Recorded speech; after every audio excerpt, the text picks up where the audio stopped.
Bahawa ini satu kejadian amat menyayat hati lah kan.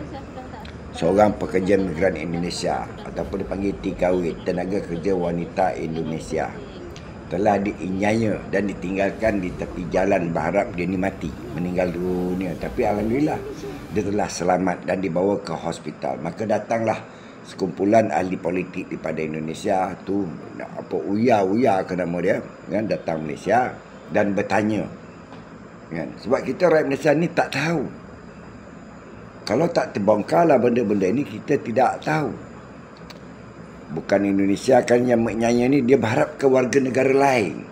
Tapi apa yang dijawab oleh wanita ini amat mengejutkan beliau. Mungkin warga negara Indonesia, Pak, wanita Indonesia yang menginyanya saya. Itulah contoh dia. Dan kita pun heran kenapa rakan segala mereka sanggup menginyanya.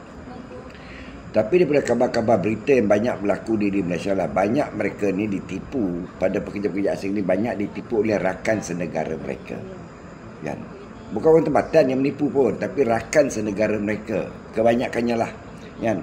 Macam kerja sana bawa lari, dia dah ada permit bawa lari, lepas tu apa, ajak pakat-pakat lari daripada majikan ni kepada majikan ni. Kan? Banyak daripada kalangan-kalangan warga negara mereka yang memujuk akhirnya mereka menjadi pekerja tanpa permit.